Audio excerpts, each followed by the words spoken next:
आधार bank seeding status लिखि search करंतु प्रथम ऑप्शन टी को क्लिक करंतु तापर देखंतु बैंक सीडिंग स्टाटस लिखाई ता ऊपर क्लिक करंतु ता ऊपर क्लिक कर सारा पर एंटर आधार नंबर लिखाई एठारे आपण आधार नंबर टी प्रोवाइड करंतु तापर आधार नंबर टी दे सारिला पर कैप्चा डी दियंतु कैप्चा डी दे सारा पर लॉगिन विथ ओटीपी मारंतु किछि समय आपण अपेक्षा कर सारा पर ओटीपी डी आसीबो आपण जो आधार सहित लिंक होता मोबाइल नंबर को ओटीपी आसो से ओटीपी टी पहुँचला पर आपण ओटीपी टाकू एठारे फिल करंतु तापर किछ समय अपेक्षा कर सारा पर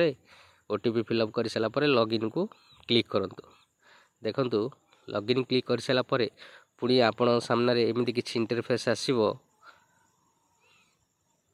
जोड़ी की लेफ्ट साइड रे थिबो बैंक सीडिंग स्टेटस ता ऊपर क्लिक कर साइला पर आपणकर स्टेटस टा जदि एक्टिव अछि ताहाले आपण जानिबे जे आपणर सीडिंग हेई जाईछि जदि इनएक्टिव अछि ताहाले हेइनी।